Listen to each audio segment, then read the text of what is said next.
지난 2022년 별거 중인 아내를 찾아가 폭행한 후 산속에 생매장을 시도했다 실패한 50대 한인 남성이 징역 13년형을 선고받았습니다. 조 바이든 행정부가 초과 근무 수당을 지급해야 하는 연봉 상한을 오는 7월부터 43,888달러로 올리는 최종 규칙을 발표했습니다. 앞으로 모든 기업들은 직원 계약 시 퇴직 후 경쟁사로의 이직이나 창업을 금지한다는 조건을 요구할 수 없게 됐습니다.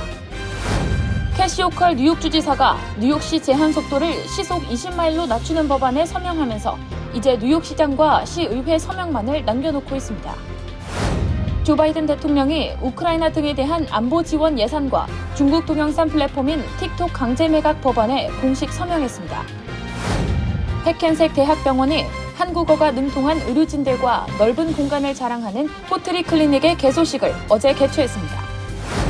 일주일 가까이 캠퍼스에 텐트를 치고 시위를 이어온 콜롬비아 대학 시위대가 마침내 텐트를 철거하기로 합의했습니다.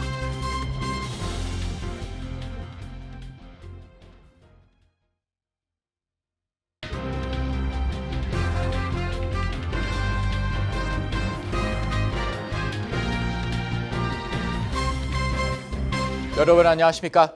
KBTV 뉴스9 이창원입니다. 한인 남편의 아내 생매장 살해 미수라는 충격적인 사건이 지난 2022년 10월 워싱턴주 레이시에서 발생했었는데요. 별거 중인 아내를 찾아가 폭행한 후 납치해 산속에 생매장을 시도했던 50대 한인 남성은 징역 13년을 선고받았습니다. 오늘의 첫 번째 소식 기러민 기자가 전해드립니다. 워싱턴주 서스틴 카운티 법원은 지난 2022년 10월 별거 중이던 아내를 흉기로 찌른 뒤 생매장을 시도했던 55세 한인 남성 안채경 씨에게 징역 13년형, 보호관찰 3년형, 피해자 접근 금지를 선고했습니다. 선고 공판에서 판사는 워싱턴주가 허용하는 양형 기준 내 최고형을 선고한 것입니다. 앞서 2급 살인미수 혐의로 기소된 안 씨는 지난 3월 유죄를 인정한 바 있습니다. 수사당국에 따르면 안 씨는 시애틀 남쪽 도시 레이시에 살던 집을 찾아가 이혼과 경제적인 문제로 별거 중이던 아내 안모 씨와 말다툼을 시작했고 남편 안 씨가 아내 안 씨를 공격하기 시작했습니다. 당시 두 사람은 이혼 및 연금 문제 등으로 갈등을 겪고 있었습니다. 사건 당시 극적으로 살아난 부인 안 씨는 법정에서 남편에게 받은 신체적, 정신적 피해를 상세히 설명하는 진술서를 낭독하고 오열했습니다. 구덩이에 나를 던진. He digged the ground and he threw me in the hole. 가슴을 칼로 여러 번. He stabbed me several times with his knife on my chest and then he buried me alive.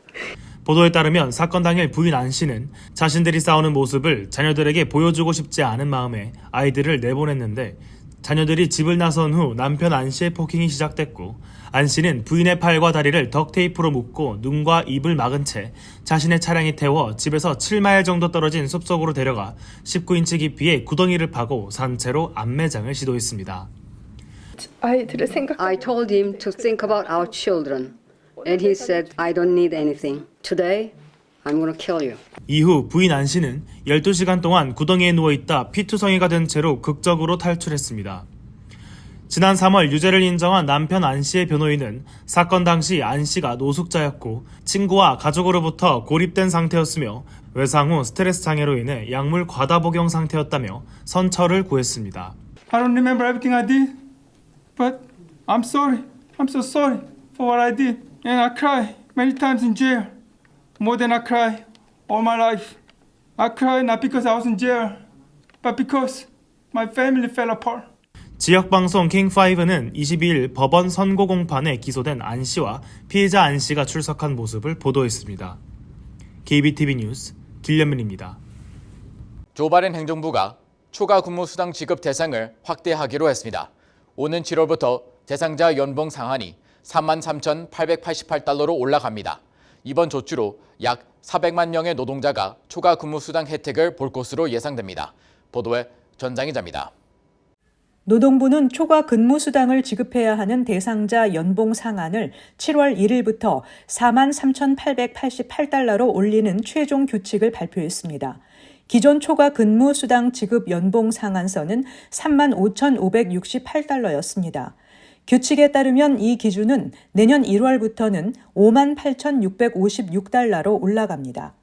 주급 기준으로는 내년 1월부터 $1,128 미만을 받는 노동자가 주 40시간 이상 일할 경우 초과 노동 시간에 대해 통상 임금의 1.5배를 받게 되는 것입니다. 노동부는 2027년 7월부터는 임금 통계 등을 토대로 이 기준을 3년마다 업데이트할 예정입니다. 기준 금액 이상의 임금을 받는 노동자의 경우에도 관리직이 아닐 경우 초과 근무 수당을 받을 수 있지만 임금이 일정액이 넘어갈 경우 대상에서 제외됩니다.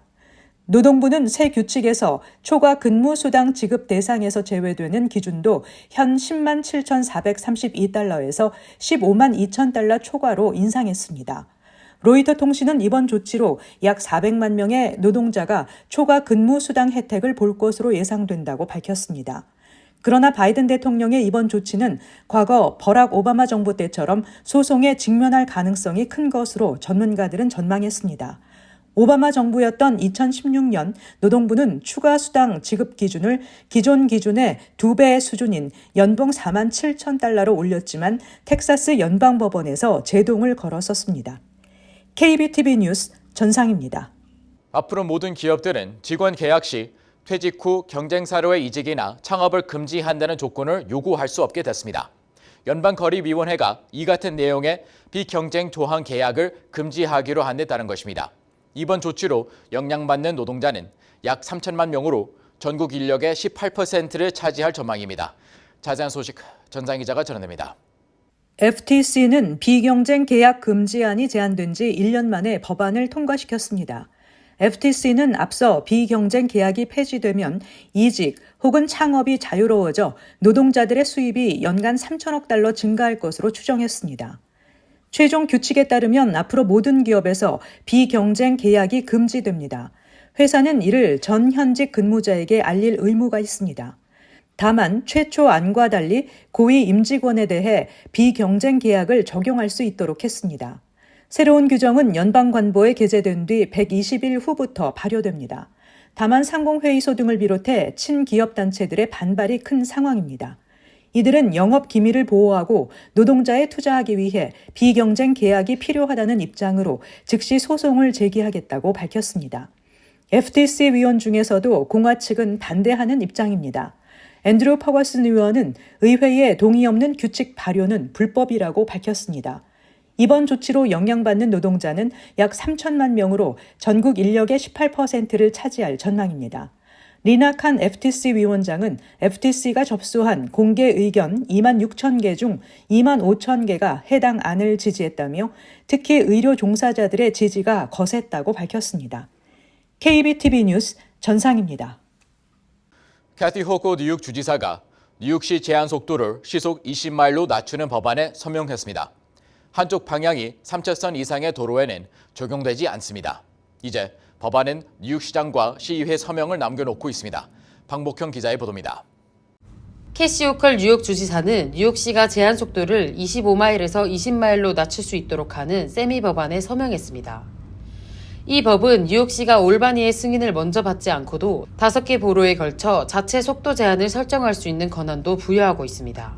이 법은 한 방향으로 3차선 이상의 차선이 있는 도로에는 적용되지 않습니다. 이제 에릭 애덤스 뉴욕시장과 시의회의 서명을 남겨두고 있습니다. 시청 대변인은 뉴욕시는 거리에서 모든 사람을 안전하게 지킬 수 있는 도구가 필요하기 때문에 애덤스 행정부는 세미법을 일관되게 옹호해왔다고 밝혔습니다. 이 법안은 2013년 파크슬로프에서 축구공을 잡으려다 가속 차량에 치여 사망한 12세 세미 코헨 엑스타인의 이름을 따서 명명되었습니다. 뉴욕시 교통사고 데이터에 따르면 2013년 이래로 뉴욕시에서 교통사고로 사망한 어린이는 100명이 넘습니다. AAA 교통안전재단은 보행자가 시속 23마일로 달리는 차에 치일 때 사망할 위험이 10%에 달한다고 밝혔습니다. 최근 몇 달 동안 뉴욕시에서 달리는 자동차에 치여 어린이가 사망하는 사건이 여러 건 발생했습니다. 당국에 따르면 지난주 브루클린 횡단보도에서 좌회전을 하기 위해 노란색 실선을 넘은 운전자에게 10세 소녀가 치여 사망했습니다. 경찰은 지난 3월에도 퀸즈에서 8세 소년이 픽업 트럭 운전자가 좌회전을 하다가 양보하지 않아 사망했다고 밝혔습니다. 워싱턴 DC와 시애틀, 미니애폴리스 등은 보행자 안전을 이유로 시속 20마일의 속도 제한을 두고 있습니다. KBTV 뉴스 박복현입니다. 조 바이든 대통령은 오늘 오전 의회를 통과한 우크라이나, 이스라엘 지원 예산과 중국계 동영상 공유 플랫폼인 틱톡의 강제 매각을 담은 법안에 공식 서명해 공포했습니다. 기라민 기자의 보도입니다. 오늘 바이든 대통령은 우크라이나, 이스라엘 안보 지원 등이 포함된 950억 달러 규모 패키지 법안에 서명한 뒤 기자회견을 가졌습니다. 그는 몇 시간 내에 우리는 우크라이나의 방공 탄약, 대포, 로켓 시스템, 장갑차 등을 위한 장비를 우크라이나에 보내기 시작할 것이라면서 나는 운송이 바로 시작되도록 할 것이라고 말했습니다. 패키지 법안에는 우크라이나와 이스라엘에 각각 610억 달러 및 150억 달러 지원, 가자지구 전쟁으로 고통받는 난민들을 위한 90억 달러 규모 인도적 지원, 그리고 인도태평양 지역에서 미국의 동맹 및 파트너 국가의 안보 강화를 돕기 위한 예산 80억 달러가 포함됐습니다. 바이든 대통령은 이 예산에는 가자지구에 대한 인도적 지원 예산 10억 달러도 포함되어 있다라면서 이스라엘은 가자지구 내 팔레스타인 주민들에게 지체 없이 인도적 지원이 전달될 수 있도록 해야 한다고 밝혔습니다. 아울러 의회는 당초 우크라이나 등에 대한 안보 지원 예산 처리 시 국경 통제를 강화하는 내용도 포함시키려고 했으나 공화당 강경파가 이에 반대하면서 관련 내용은 빠졌습니다. 또 이날 통과된 법안에는 틱톡의 모회사인 중국 기업 바이트댄스에 270일 안에 틱톡의 미국 사업권을 매각하도록 하며 이를 어길 경우 미국 내 서비스를 금지하는 내용도 포함됐습니다. 이 틱톡 금지법에는 미국 사업권 매각에 진전이 있을 경우 바이든 대통령에게 기한을 90일 더 연장할 수 있도록 했습니다. 이에 틱톡 최고 경영자 추 쇼우즈는 바이든 대통령의 법안 서명 직후 영상 메시지를 통해 우리는 어디로도 가지 않는다. 사실과 미국 헌법은 우리 편이며 우리는 다시 승리할 것이라고 말하며 사실상 강제 매각법의 위헌성을 따지는 소송을 전개할 것임을 시사한 것으로 풀이되고 있습니다. KBTV 뉴스 길려면입니다. 뉴저지 폴리의 해켄색 메디컬 그룹의 새로운 클리닉이 어제 개소식을 개최했습니다. 5명의 전문의 가운데 3명이 한국어도 구사할 줄 아는 의료진으로 한인들이 진료 및 치료에 있어 편하고 양질의 의료 서비스를 받을 수 있을 것으로 기대됩니다. 현장에 방복형 기자가 다녀왔습니다. 어제 오후 4시 뉴저지 포트리 301 브릿지 플라자 노스 3층에서 뉴저지 최대 종합병원인 해켄색 메디컬 그룹 산하 새로운 가정의학과와 내과 클리닉이 개소식을 열었습니다. 한국어, 중국어, 영어 등을 구사할 줄 아는 전문의들이 상주해 한인 커뮤니티의 접근성과 편리성을 확대하고 보다 양질의 의료 서비스를 쉽게 받을 수 있게 된다는 점에서 의미가 큽니다. Here in the United States, 25% of our population do not have a primary care physician. So primary care is really the fabric of our medical care and what we do. And if you saw our medical group across the board, we have about 1,800 providers, as I said. We have 500 sites of care. So most of them don't look like this. They're very, very tiny practices. And so real big opportunity. The other thing here that's really cool is that we have an opportunity as we look at doctors who've established themselves in the community, an opportunity to grow around them with the right space. And we were just talking with Bay about the coming in here with her established practice, and we put a bunch of, bright young folks around here who can grow with the practice and grow with the community. 포트리 클리닉 오프닝에는 마크 디스파타 해켄색 병원 지역 대표와 마크 스콜리치 포트리 시장, 포트리 클리닉에 상주하게 될 5명의 전문의와 간호 인력, 뉴욕 한인 봉사센터, 한인 언론사 등이 대거 참석했습니다. We're proud that you're here, and to me it's testament to the fact that I think we're going in the right direction. So thanks for picking Fort Lee, and any way we could be of help to you in the future. 이번에 오픈한 포트리 클리닉에는 총 5명의 가정의학과, 내과 전문의가 상주하며 이 가운데 3명이 한국어 사용이 가능하고 2명은 가정의학과, 1명은 내과를 맡고 있습니다. 포트리 클리닉은 1차 진료소로서 기본적인 건강검진과 피검사, 감기 등 일반적인 질환을 다루게 되며 18세 미만 어린이들의 모든 예방접종도 가능합니다. 네트워크인 것 같아요. 그래서 환자분들께서 오시면은 저희만 모시는 게 아니고 필요에 따라서 소화기내과를 가실 때도 있고 신장내과를 가실 때도 있고 호흡기내과를 가실 때도 있는데 저희가 저희 네트워크 안에 있는 선생님들께 보내드리고 또 뭐 시험을 하고 그 테스트를 다 받은 다음에 돌아오셨을 때 저희가 어떠한 치료를 받았고 어떤 진료를 받았는지를 다 알 수가 있거든요. 굳이 불필요한 테스트나 뭐 피검사라든지 이미징 스터디를 불필요하게 계속할 필요 없고 필요한 것만 저희가 골라서 할 수 있는 또 그런 장점이 있습니다. 치료 및 진단 결과 검사보다 더 정확한 정밀 검사가 필요하거나 위급한 상황일 경우에는 해켄색 대학병원의 세부 전문의에게 바로 연결해주고 이를 통해 대학병원과의 협진을 이어간다는 방침입니다. 저희 오피스로 전화하시면 쉽게 할 수 있고요. 또 한국말이 필요하시면 저랑 닥터 성 선생님께서 한국말이 편하기 때문에 저희가 또 도와드릴 수 있고 또 특별하게 온라인으로도 잘 되어 있습니다. 해켄색 대학병원 웹사이트 가셔서 저희 이름만 치면은 바로 거기에서 언제 시간이 가능한지 그래서 최대한으로는 3일 안에까지 여기 뉴저지 안에서 받는 이 보험들은 다 받지 않을까. 해켄색 메리디안 헬스 메디컬 센터는 1888년 설립된 버겐 카운티 최초의 종합병원으로 뉴저지 최초의 종합병원이자 전국에서 3위를 차지한 간호우수병원입니다. 의료센터 내 803개의 병상을 갖추고 있으며 뉴스앤 월드 리포트에 2022년부터 2023년 최우수 병원 1위를 차지했습니다. 뉴저지 최우수 병원으로 선정됐을 뿐 아니라 뉴욕 메트로폴리탄 지역에서 1위를 기록했으며 뉴저지 최고의 암치료 전문센터를 가지고 있습니다. KBTV 뉴스 방복현입니다. 대학가를 중심으로 번지고 있는 친팔레스타인 시위로 인해 정치권과 학계가 모두 주시하고 있습니다.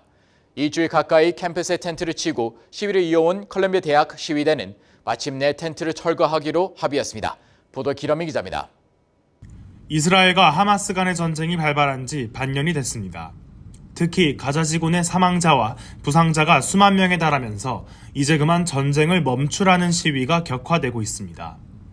컬럼비아 대학뿐만 아니라 NYU, MIT, 예일, 하버드 등 대학가에서는 연일 캠퍼스 내 친팔레스타인 시위가 열리고 있습니다.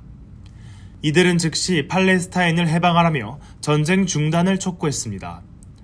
학교 측은 캠퍼스 내에서의 시위가 다른 학생들의 안전을 위협하고 특히 유대인 학생들은 공포감을 느낄 수 있다며 즉각 시위를 멈출 것을 촉구하며 교직원과 학생 신분증을 확인한 뒤 관련자들만 캠퍼스로 출입시키고 있습니다. 하버드 대학은 캠퍼스 내 텐트 설치 금지 명령도 내렸습니다.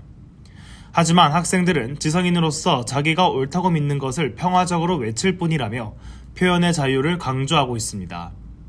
컬럼비아 대학 측은 시위대 상당수가 오늘까지 텐트를 철거키로 약속했다며 학생들과 48시간 대화를 이어갈 것이라며 건설적인 대화가 될 것으로 기대했습니다.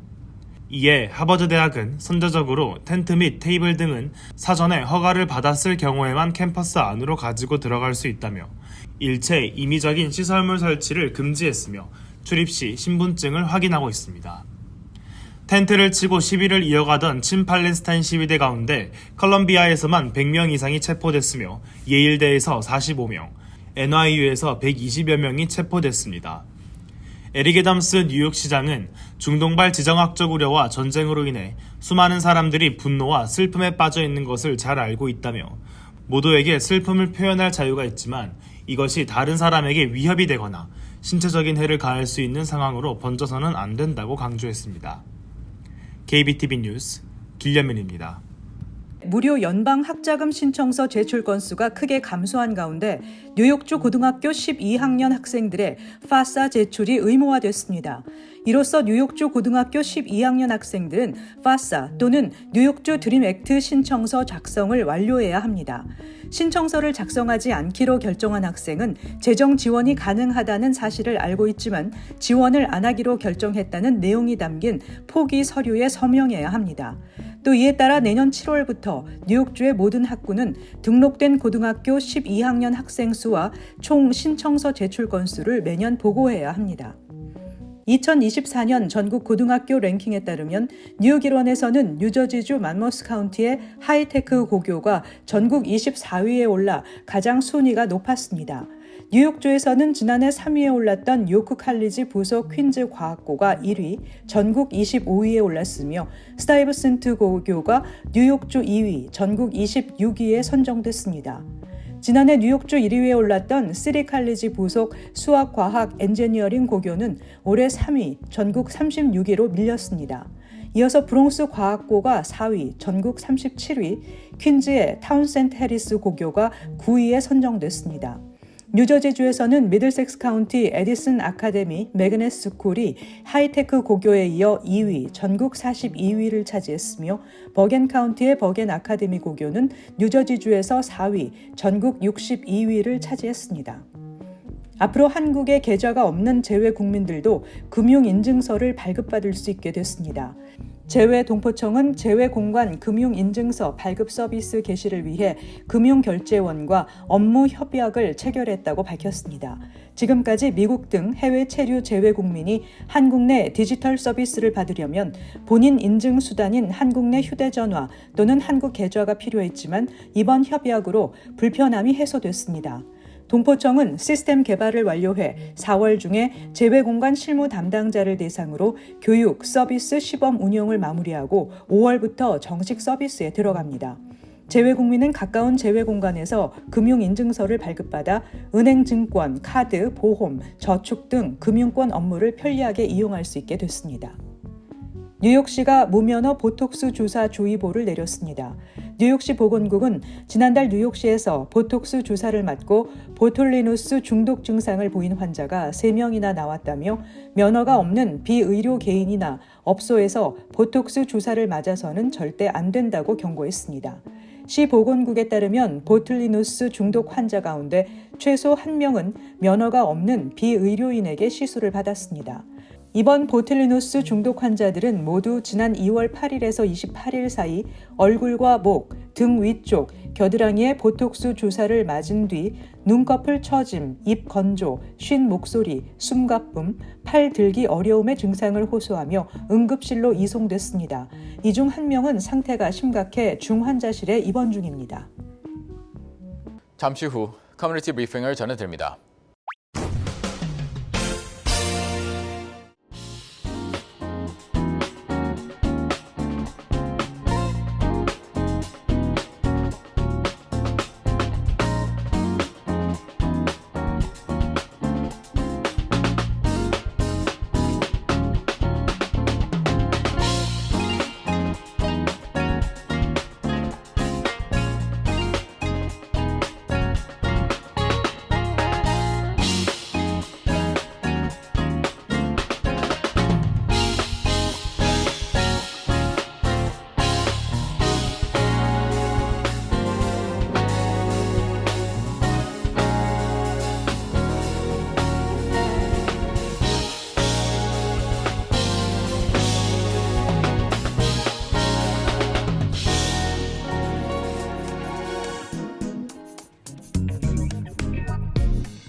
이어서 환율과 증시 전해드립니다.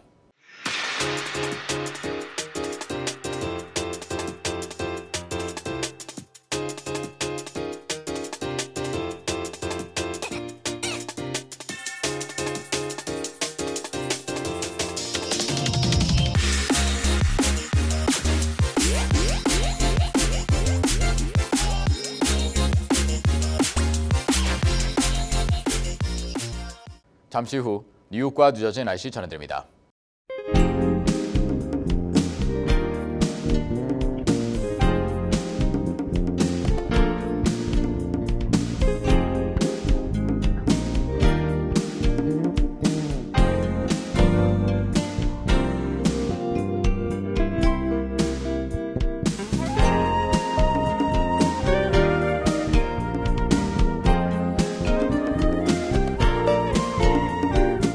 KBTV 뉴스9 마칩니다. 오늘도 시청해주셔서 감사합니다. 편안한 밤 보내시 바랍니다.